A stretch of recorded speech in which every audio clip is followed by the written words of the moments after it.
when I found myself alive again, breathing in a world I thought I had left behind forever. The first clear thought that solidified in my mind was that my cousin and I had to change our fates. That journey, I knew, had to begin with the men we were supposed to marry. In the life I remembered, my cousin Lily and I had our weddings around the same time. She, with her quiet and gentle spirit, was wed to Leo, a Navy captain who was as cool and distant as the open sea. I vividly recalled how he missed their anniversary to be at the birthday celebration of his childhood friend, and when Lily sought an explanation, he told her he had nothing to feel guilty about. That single event cast a chill over their marriage that lasted for 50 years, a long, cold silence between two people living under one roof. As for me, my fiery temperament and my habit of solving problems with my hands rather than words led me into a marriage with Mark, an accountant from a local factory. He was a quiet man, but he constantly criticized me for my loud voice and what he called my complete lack of fashion sense. We fell into a pattern of arguing every few days, a cycle of bitterness that eventually led to him avoiding our home entirely. Our marriage didn't even last a year before it ended in divorce. So when I opened my eyes and realized I was back on the very day of our weddings, I knew I couldn't let history repeat itself. "Clara, you troublesome girl, get down here this instant!" My mother's voice, sharp with frustration, carried over the noise of the train station as she ran alongside the carriage I was in. "You're giving up a perfectly good man, an accountant, to go to some remote, God-forsaken island. Why was I blessed with such a frustrating child?" Seeing my mother chasing the train, her face a mixture of anger and disappointment, a genuine pang of sadness struck my heart. But the memories of the desolate lives that awaited both me and Lily in our previous existence were still too fresh, too painful. I had to hold firm to the belief that my decision was the correct one. Seabird Island was remote, that was true. And by all accounts, Leo was not an easy man to get along with, but what of it? If our life together worked, that would be wonderful. If it didn't, we could simply go our separate ways. I was a grown woman, perfectly capable of surviving without a man. My cousin Lily, however, was different. In her previous life, her marriage to Leo was a long, slow heartbreak, poisoned by the presence of another woman who stood between them. Lily was the gentlest soul I knew, and Leo's coldness had simply worn her down over a lifetime of misunderstanding. So this time, reborn into this moment of choice, I saw the worry and frown lines on Lily's face and made my move without hesitation. I began packing my suitcase with purpose. "Lily," I said, my voice firm, "I'll go to Seabird Island. I will marry Leo." I looked at her, trying to convey all the certainty I felt. That man, Mark, he might not seem like much of a catch, but he has a good, steady temperament. I think the two of you would get along well. Hearing my words, a light of hope flickered across my cousin's face, but it was quickly replaced by concern. She bit her lip, her expression serious. "Leo is a difficult man, Clara, and that's not even mentioning his childhood friend. I can't let you walk into my misfortune for my sake." I took her hands in mine. "Lily, since this is an arranged marriage that neither of us can escape, does it really matter which of us marries him? Grandpa never specified which granddaughter had to fulfill the promise.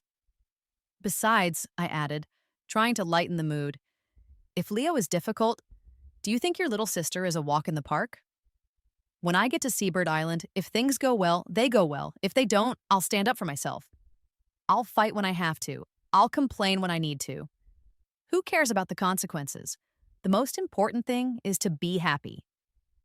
To emphasize my point, I performed a few clumsy martial arts moves, a silly display meant to break the tension. Seeing me clowning around, Lily finally laughed, though tears shone in her eyes. She reached out and tapped my forehead gently. "You're impossible." Unlike my cousin's gentle nature, I had practiced martial arts since I was a child and was far more accustomed to settling disagreements with my fists than with a careful discussion. This was the primary reason Mark and I had never seen eye to eye. He considered himself an intellectual, and I couldn't stand his constant need to quote from books and lectures. He, in turn, couldn't tolerate my distinct lack of what he considered traditional femininity. Our life together had been no more pleasant than Lily's had been with Leo. We separated in less than a year, so this time it felt like the only logical solution was for Lily to marry him instead. No matter how difficult it might get, at least Mark lived close to our family. Having that support system nearby would be infinitely better than the previous timeline, where Lily had suffered alone on that isolated island, her heart breaking with no one to turn to, eventually falling ill from a deep and consuming depression. Thinking of this, I held my cousin's hand and pleaded with her, laying out all my reasons. Finally, with great reluctance, she nodded. All right, Clara, I'll switch with you. And just like that, I grabbed my luggage and boarded the train bound for Seabird Island. I truly didn't expect my mother to appear at the station so quickly. I had left a detailed letter explaining everything, so I wasn't sure what she was still so worried about. I'm going to Seabird Island to get married, I yelled out the window to my mother, who was still trying to keep pace with the departing train. If it doesn't work out, I'll come back on my own. The 3-day, 2-night journey was a blur of sleeping and eating, and it passed quickly, bringing me to La Provence. From there, I quickly gathered my belongings and squeezed onto the ferry that would take me the rest of the way to Seabird Island. I had assumed this part of the trip would be just as peaceful, another chance to sleep and mentally prepare myself. I had not, however, anticipated the reality of seasickness. By the time the boat docked, my face was pale, and I was sure I carried a strange, unpleasant smell. As I sat at the small military outpost waiting for Leo to come and collect me, I couldn't help but think about the violent way I had just thrown up everything in my stomach. A small sense of relief washed over me. It was a good thing I was the one marrying him this time. My cousin Lily was so delicate. I couldn't imagine how she would have endured such a difficult journey. Leo, why does this room have such a peculiar smell? It's making me feel sick, a cloyingly sweet voice said from just in front of me, pulling me from my thoughts. I looked up to see a young woman with her hair in pigtails. She looked as delicate as a willow branch swaying in the wind, and she was wrinkling her nose in disdain as she complained to the man standing beside her. My gaze shifted to him, a tall, upright man with a stern, serious face. I felt my eyes roll almost involuntarily. This had to be them. Leo, I presume? I said, my voice steady. I'm your fiancé, Clara. Here is the marriage certificate. If everything appears to be in order, let's find a place where I can sit down and rest for a moment.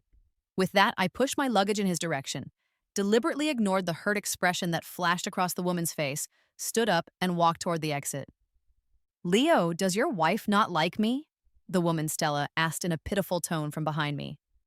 I was already exhausted from the long trip and still felt a lingering dizziness from the boat ride, and a wave of irritation surged through me. Like you? Don't like you? I don't even know you, I said, not bothering to turn around. Leo, are you going to handle this or not? Can we please get things done efficiently? Without giving either of them a chance to respond, or even looking at their expressions, I stormed out of the outpost with a dark look on my face. After I had walked a few steps, I sensed someone following me. I glanced to my side and saw it was Leo, carrying my luggage, his expression completely unreadable. He showed no sign that he intended to explain what had just transpired. It was no wonder my cousin had lived such a miserable life before. One was a manipulative pretender, the other was as communicative as a stone wall, and my cousin was too proud to ask for clarity. She was bound to suffer in that dynamic, but I wasn't the type to hold on to grudges quietly. I could make the best of happy days, but if I was made unhappy, I would make sure everyone around me shared in the misery. Since the arranged marriage was a reality, Leo had already received a call from his family and knew I was on my way. He had submitted the marriage application ahead of time. So, within a couple of days, our wedding was organized with the enthusiastic help of the other wives in the military compound. Leo's parents had passed away long ago, and mine were far away, so our wedding guests consisted mostly of his army comrades and their families. Despite the small guest list, the atmosphere was lively, and the family courtyard was filled with cheerful chatter and excitement. I'm so envious of Clara. She's so lucky to marry Leo because of an arranged marriage, someone said. And then their voice dissolved into quiet sobbing. The courtyard, which had been noisy and celebratory just a moment before, fell instantly silent. The only sound was the soft weeping. The wedding guests exchanged awkward glances. I looked at Stella's shaking back as she covered her face with her hands, and a small, humorless smirk touched my lips. I took 2 steps forward, stood on my toes, wrapped my arms around Leo's head, and gave him a loud, deliberate kiss on the cheek.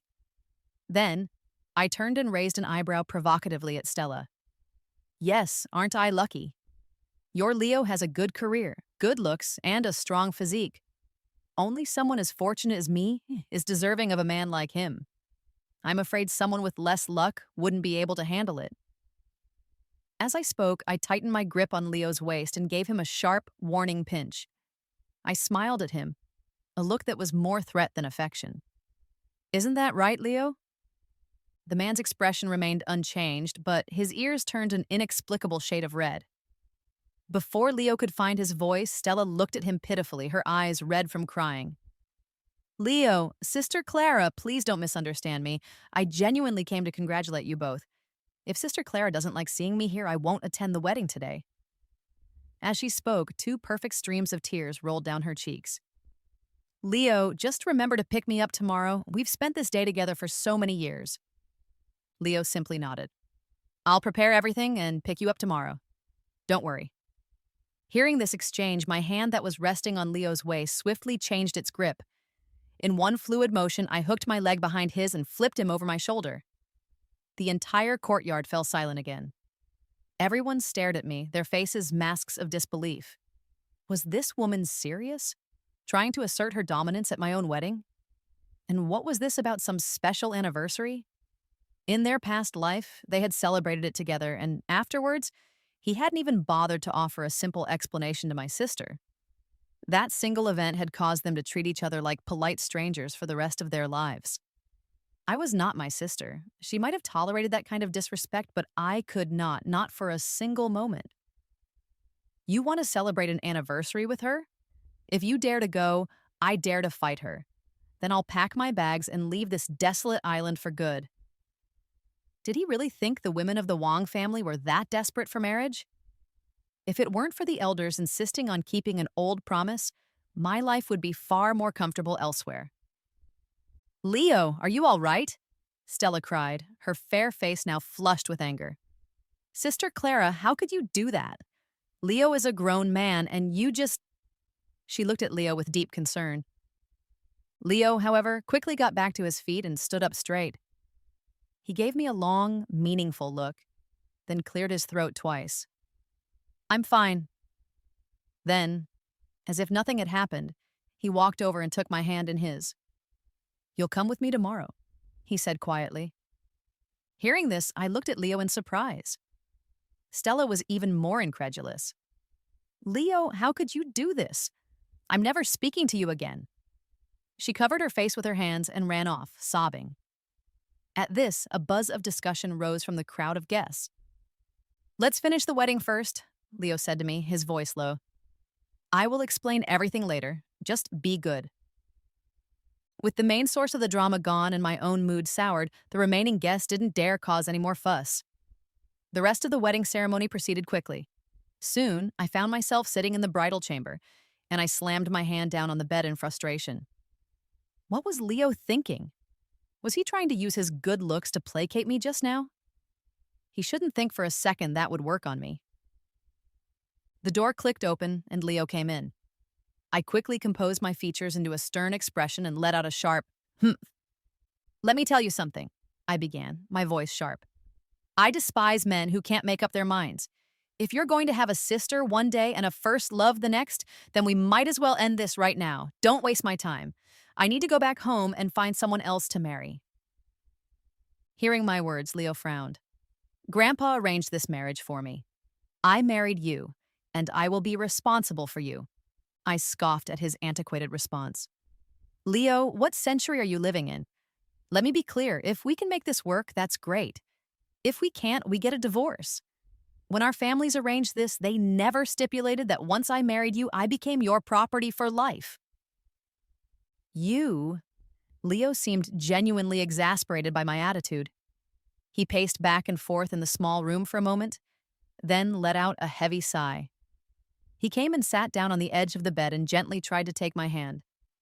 Clara, there was never anything between Stella and me in the past, and there won't be anything in the future.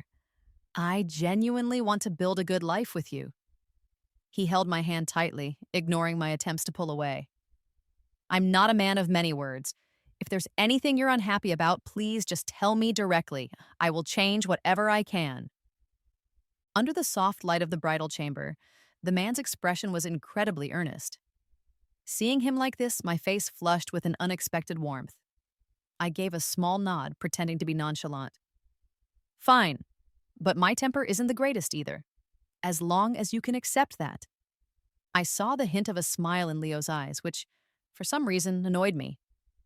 I leaned in, wrapped my arms around his neck, and kissed him. Soon, the air in the room grew heavy, our breathing becoming deeper.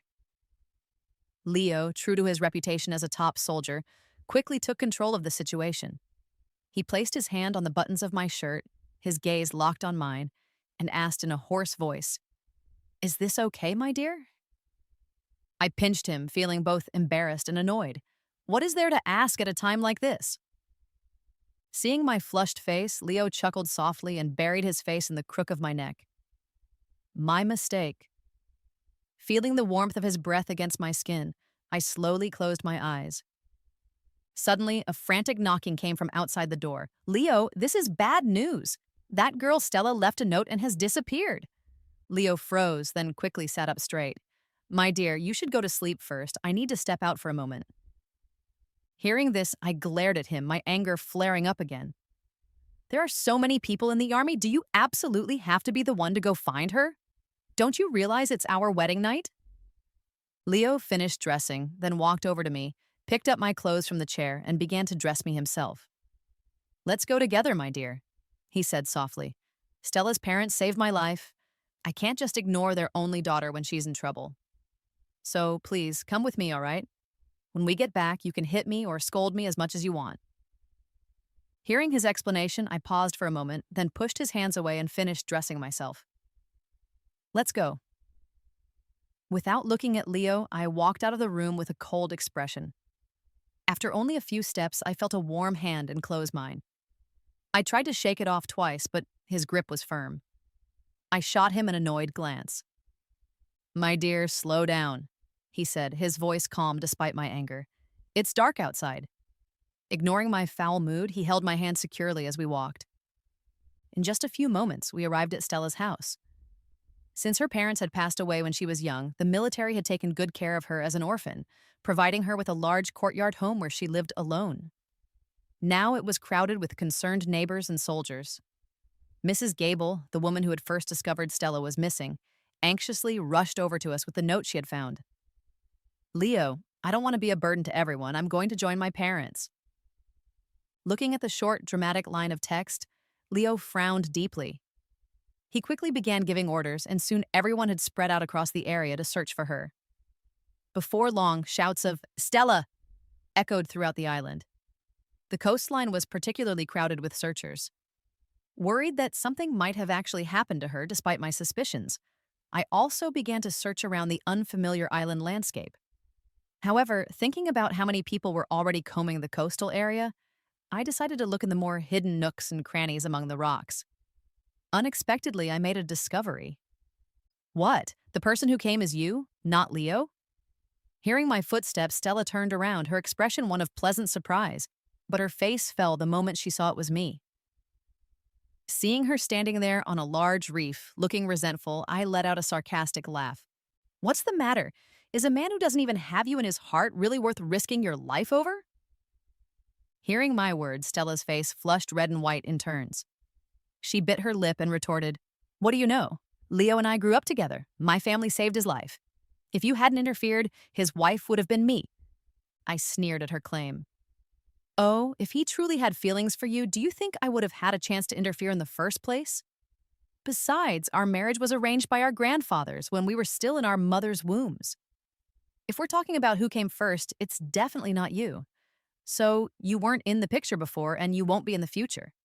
Leo will only ever be my man, but," I added, my voice dropping, "if this man of mine has any other ideas, I don't mind breaking his legs and handing him over to you. Then the two of you can be a pair of illicit lovers. I just don't know if you'd even want him then." With that said, I prepared to leave. I had found her, and it was clear she had no actual intention of dying. It was just a typical dramatic ploy for attention, and I couldn't be bothered to entertain it. But just as I turned, Stella grabbed me and whispered harshly in my ear, "Tell me, if we both fell into the sea right now, who do you think Leo would save? You or me?" Before I could react to her strange question, I felt a strong force pull me off the reef and into the cold sea. Caught completely off guard, I swallowed several mouthfuls of salty, bitter seawater. "Help! Leo! Save me!" Treading water, I saw Leo rushing toward the shore. I also saw Stella, pretending to be panicked and helpless in the water, and a surge of pure anger welled up inside my chest. This man who attracted so much trouble was unbelievably annoying. Then, with renewed determination, I turned and started swimming vigorously towards Stella. A choice between two? Did I look like someone who needed a man to come and save me? Not only did I not need it, but you could forget about it too. As if she hadn't expected me to know how to swim, Stella looked at me with an expression of pure disbelief. When my hand reached her, she began to struggle frantically, still yelling, "Leo, save me! Save Amy!" Seeing her thrashing around and Leo preparing to jump into the water, I swiftly delivered a sharp chop to the back of her neck, knocking her unconscious. Then, I unceremoniously began to drag her limp body towards the shore. Luckily, we had only just fallen in and weren't far from the beach. We reached it in no time. Leo started to come over and help, but I yelled at him without hesitation. "Stay away! If you so much as touch her today, you can go to her house with a marriage proposal tomorrow."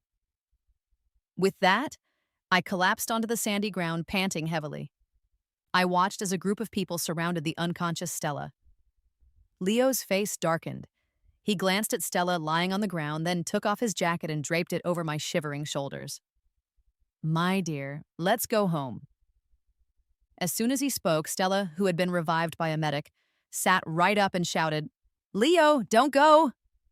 Seeing the suspicious looks from the surrounding crowd, Stella pouted, her eyes welling up with tears. "Leo, Clara pushed me into the sea. Are you really going to help a murderer?" At these words, the entire crowd erupted in murmurs. Some of the more impulsive wives even rushed up to me, pointing at my nose and scolding me. "Well, well, we all thought you were a straightforward person, but it turns out you have a black heart. What did our poor Stella ever do to you that you had to resort to such dirty tricks?" "Exactly," another chimed in. "Girls from out of town are just no good."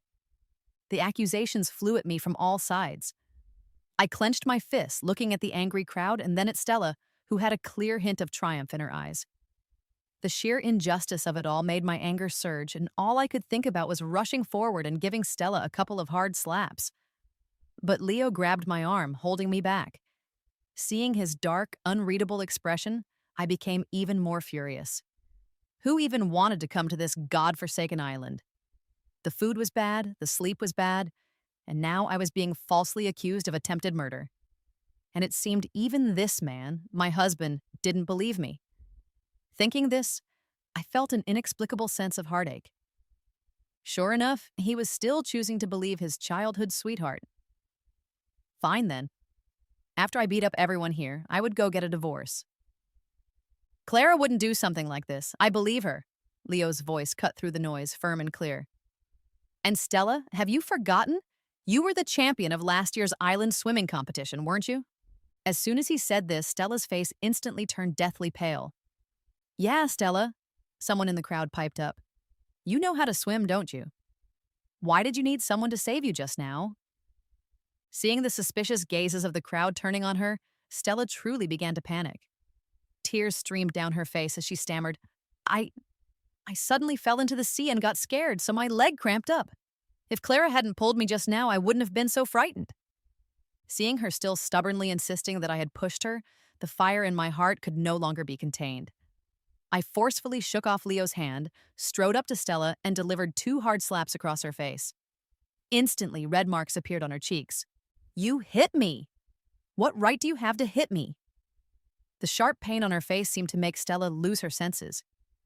She lunged at me, her hands like claws, trying to scratch me, but I simply kicked her to the ground. I clapped the dust from my hands, looking down at Stella, who was sitting on the ground clutching her swollen face, and sneered. "So what if I hit you? Do I need to pick a special time for it? Leo, you promised my parents you would take care of me. Are you just going to stand there and watch your wife bully me like this? If you all hadn't come so quickly, I would have been dead today. Stella's eyes were red as she looked at Leo with a deeply wronged expression. The crowd, too, began to look at me with disapproval again. You have a point, Leo said, looking from me to Stella and then nodding slowly. Hearing him say this, I cursed myself for being so blind as to marry such a jerk. Just as I was preparing to fight to the bitter end, he stepped forward and gripped my hand tightly, his hold so strong I couldn't break free. Then let the investigators look into it, he announced to the crowd. I believe that based on the evidence at the scene, it won't be difficult to find out what really happened. If Clara did do it, I will absolutely not cover for her. But if it turns out my wife has been wronged, I will not stand by and do nothing either. As soon as he said this, the onlookers nodded in agreement. A few of the more eager busybodies even turned and went to call the investigators. Stella's face turned a ghastly shade of pale, and she began to tremble while surrounded by the crowd.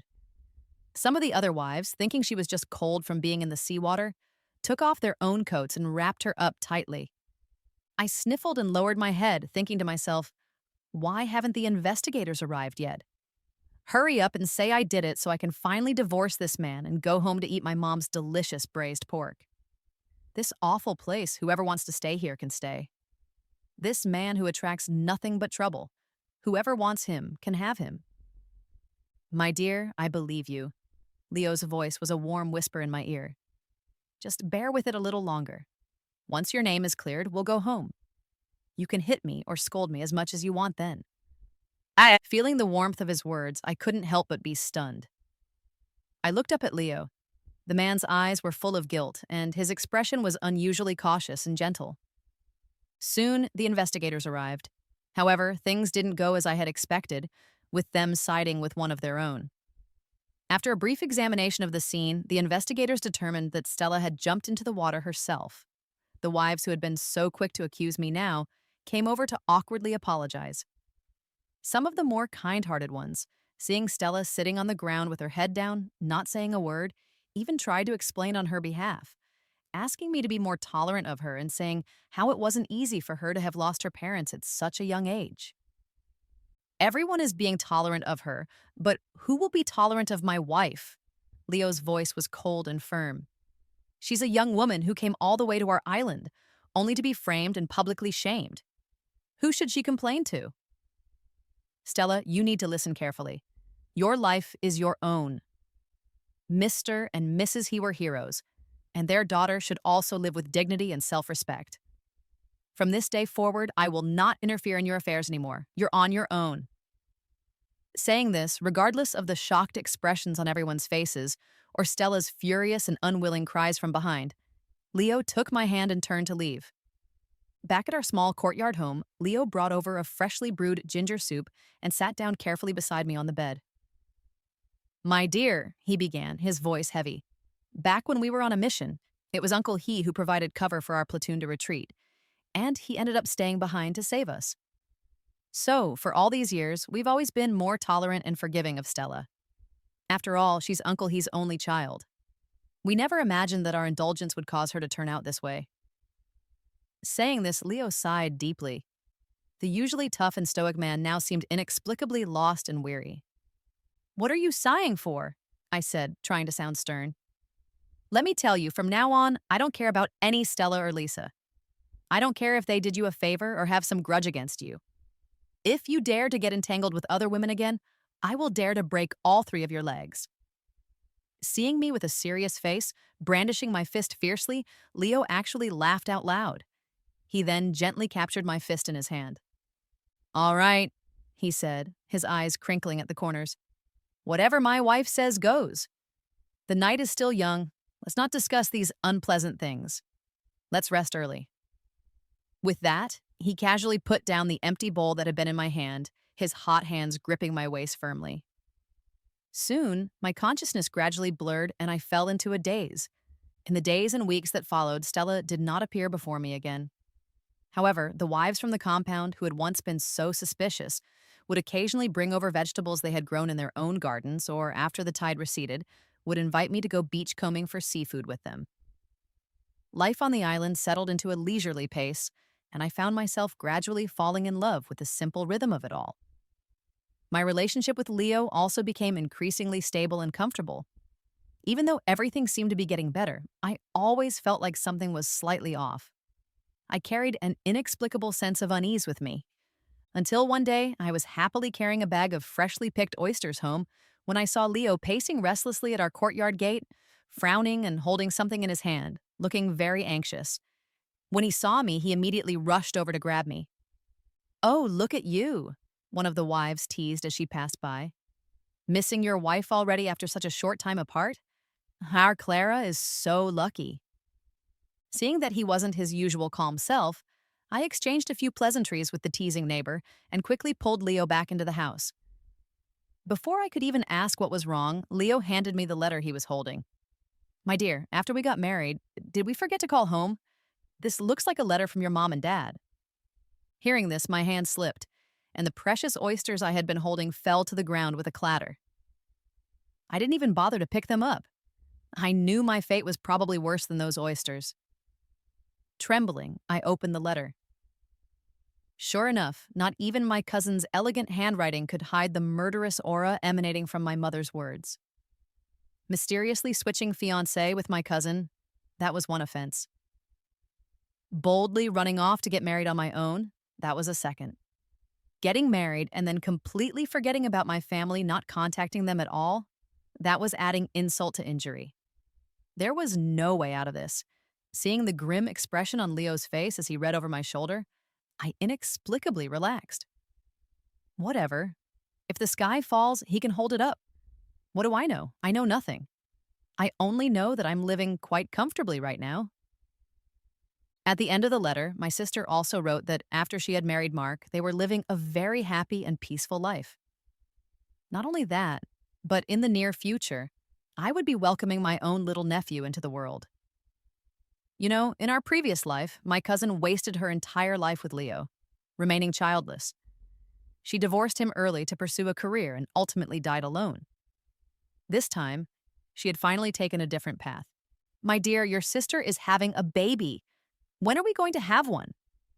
Leo had come up behind me at some point, his arms wrapping around my waist as he whispered in my ear.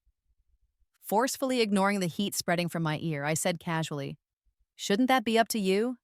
If you were up to the task, I would have been pregnant long ago." Hearing this, Leo didn't get angry. Instead, he glanced at the spilled oysters on the floor and said with a low laugh, "All right, I'll make sure to recharge myself well tonight. I'll definitely make sure you catch up." Let's not talk about how that night went, but for a long time after that, I didn't dare bring oysters home again. Even if I found them while beachcombing, I would give them away to the other wives. After some lighthearted teasing one afternoon, Mrs. Gable next door suddenly changed the subject. "Hey, guess who I saw yesterday?" Seeing everyone's curious gazes turn to her, Mrs. Gable satisfactorily revealed her news. "Last night, I was out looking for my boy, and I saw that Stella and that Mr. Harrison holding hands, strolling through the coconut grove." Hearing this, Mrs. Sutton quickly shook her head. "Impossible. That Mr. Harrison already has a wife and kids back home. No matter how mischievous Stella is, she wouldn't get involved with a married man, right? Besides, Mr. Harrison is old enough to be her father." Seeing everyone's doubtful looks, Mrs. Gable slapped her thigh and said defiantly, "Hey, I'm telling you the truth and you don't believe me? Just you wait and see. I reckon from the looks of it yesterday, they probably won't be able to keep it a secret for long." The island wasn't that big, especially the area where the military families were stationed. They probably weren't even trying very hard to hide their affair. Soon, rumors started spreading like wildfire around the island. However, neither Leo nor I were particularly nosy people. He was busy with military training all day, and I, not wanting to remain idle, discussed a plan with Leo and managed to secure a cooperation agreement with the military. I was preparing to open a food processing plant on the island, using the island's abundant coconuts and various seafood products as raw materials. This project would not only bring income to the military but also provide additional income for the local islanders. However, I encountered significant difficulties right from the very start. I was full of confidence and ready to go big, but a sudden typhoon came, and nearly wiped out all of my hard work.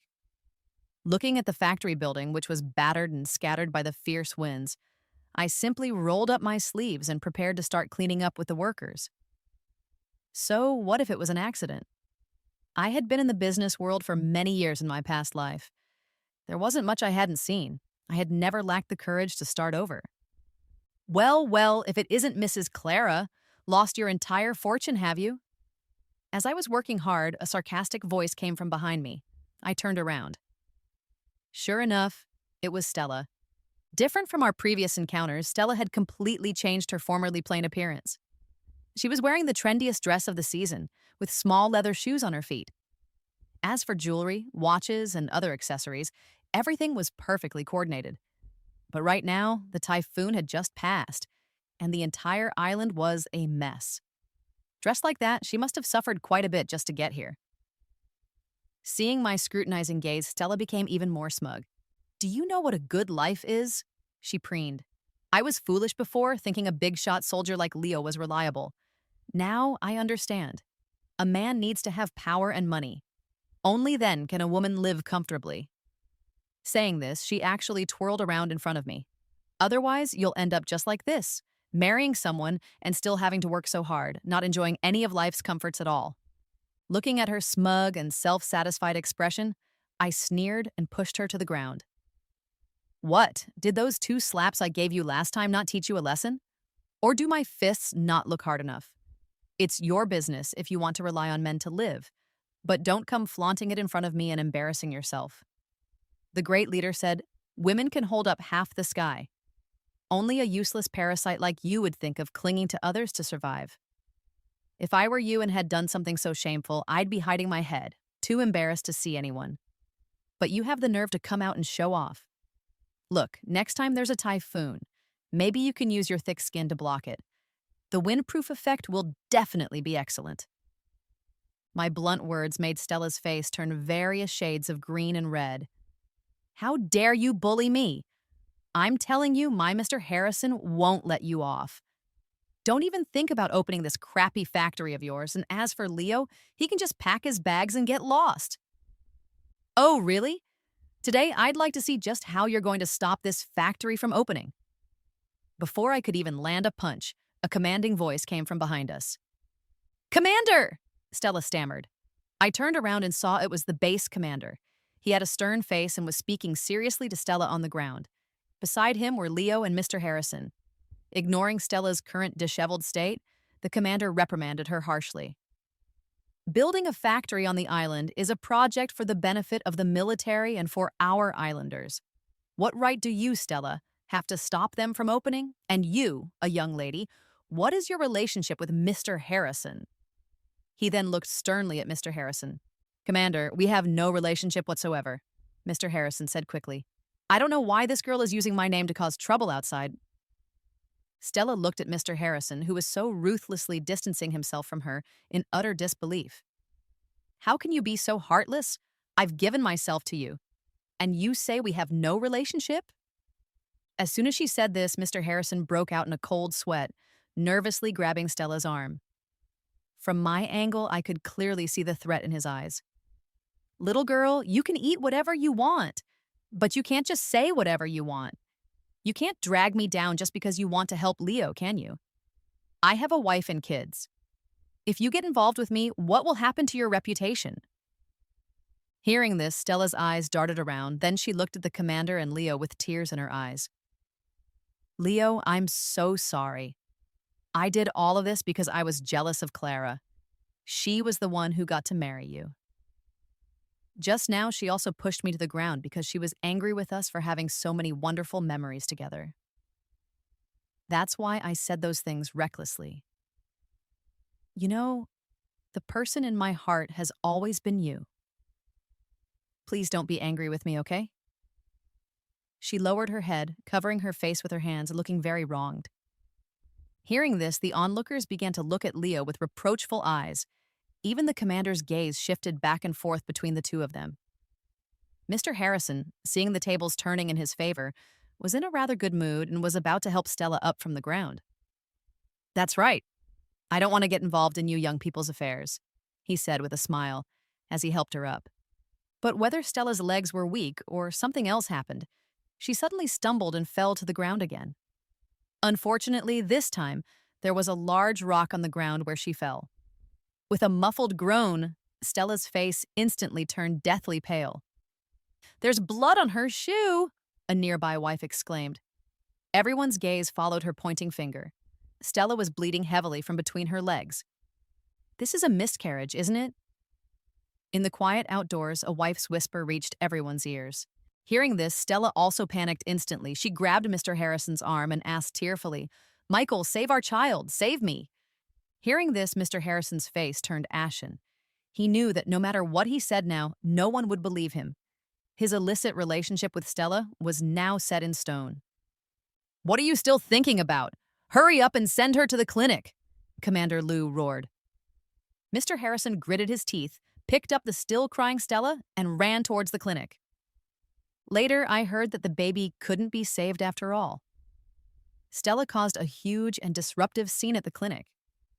Mr. Harrison, who was originally going to be disciplined for having an inappropriate relationship, surprisingly hadn't legally married his wife back home.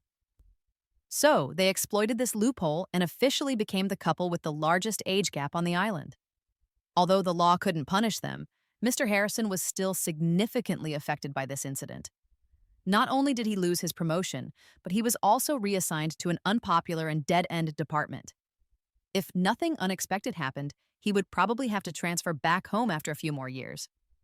Furthermore, although his common-law wife wasn't legally married to him, she had borne him quite a few children. Mr. Harrison's 3 children from back home, upon hearing that their father had remarried on the island, quit school, and came to the military base with their luggage. From then on, the Harrison family lived a chaotic and tumultuous life. Every day, when the wives gathered to gossip, they would inevitably mention the constant drama unfolding in that household. However, none of this had anything to do with us anymore.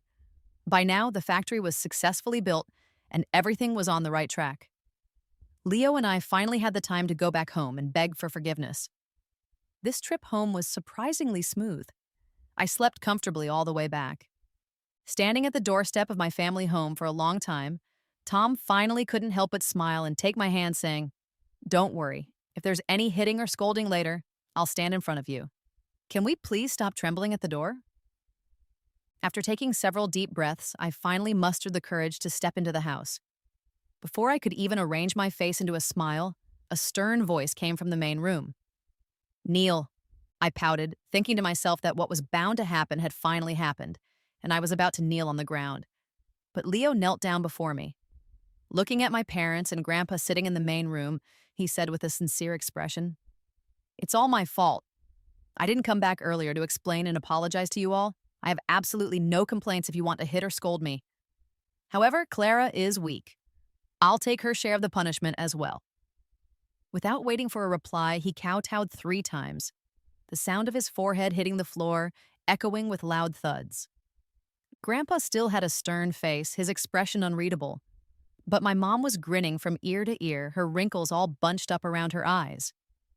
If it weren't for Grandpa sitting there with such a serious demeanor, she probably would have already rushed over to help her new son-in-law to a seat. "Grandpa, don't be angry, don't be angry. My little niece is here, give me some face," I said quickly. "Besides, look how happy my sister and I are now." Without waiting for the old man to react, I hurried to the door and took the little baby from my cousin's arms. I accidentally used a bit too much force and made my sister stumble.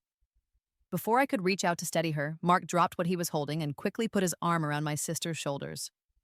"You're a grown woman, and still so clumsy," Mark said seriously. "You and your sister are nothing alike. You should be more gentle and poised." My cousin patted Mark's hand reassuringly and couldn't help but roll her eyes at his fussing. I gritted my teeth and said, "I know, brother-in-law. Clara's personality is great. I like her just the way she is, so lively."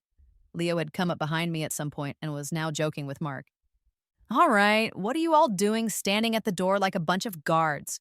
Hurry up and come sit down for dinner," the old man finally said. Hearing Grandpa speak, my cousin and I looked at each other and smiled. Sure enough, his bark was worse than his bite. We were successfully off the hook. At the dinner table, Mark held the baby in his left hand and continuously put food on my sister's plate with his right. This is your favorite. Auntie's crab is still the best. Next time I have a day off, I have to come and learn a few tricks from her. It's rare to see you with such a good appetite. Watching Mark take such good care of my cousin while constantly chattering, I couldn't help but stare wide-eyed. Was this still the same man who believed a gentleman should stay far away from the kitchen?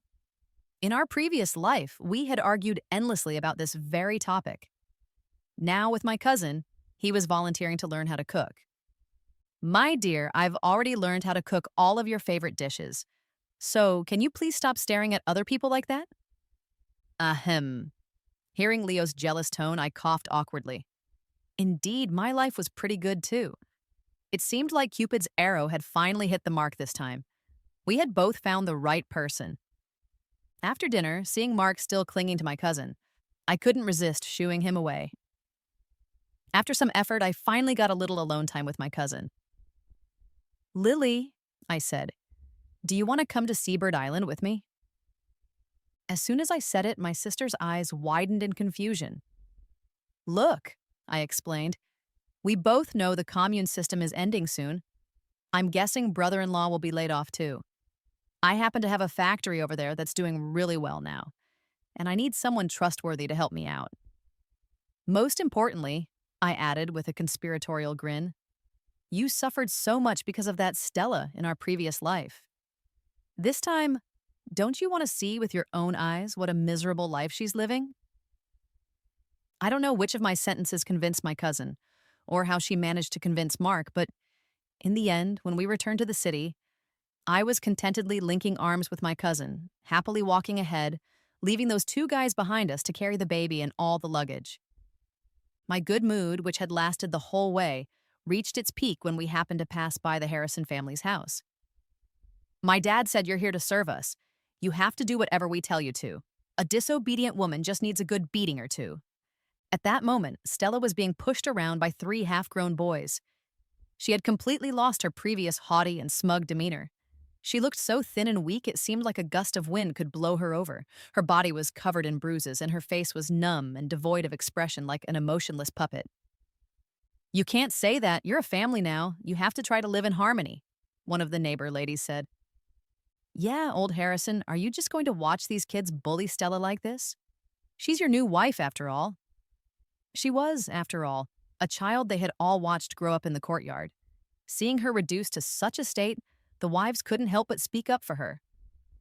Mr. Harrison, however, just sat aside, puffing on his cigarette, his face grim and completely silent, just watching his new wife being pushed around and beaten by his sons. Pa, what family? She's just a homewrecker who ruined our family. It's already letting her off easy that we're not making her live in the cowshed. I don't know what kind of parents could raise such a tramp. Like father, like son, a whole family of worthless trash. Perhaps one of those final remarks hit Stella's sore spot. Before anyone could react, she scrambled up from the ground, pinned the boy who had just spoken to the ground, and started hammering him with her fists. Although she looked incredibly thin and weak, her ferocious expression made her seem like a demon from hell, sending shivers down everyone's spine. The scene quickly descended into chaos. Mr. Harrison, seeing his son being beaten, also went after Stella without holding back. The other wives couldn't bear to see Stella being beaten so brutally, so those who were hitting and those who were trying to break up the fight turned the whole courtyard into a lively, messy brawl. Later, I heard that because the incident had such a negative impact on the base, Mr. Harrison was directly discharged from the army without even being given the chance for a civilian job transfer. He took his sons and went back to his hometown to rely on his common-law wife, who worked as a farmer. As for Stella, she took this opportunity to divorce Mr. Harrison and disappeared from the island. From then on, this island where she was born and raised held no trace of her. No one knew where she went, and no one knew how her life turned out. But my cousin and I didn't want to care about these things anymore. The factory business was too good, and we were so busy every day that we didn't have the spare time or energy to worry about unimportant people and their messy lives. Speaking of which, because I had been working overtime for several days in a row, Leo, who had been coming home and collapsing into bed exhausted each night, finally couldn't hold back his emotions. I'll have to think about how to properly appease him when I get back tonight.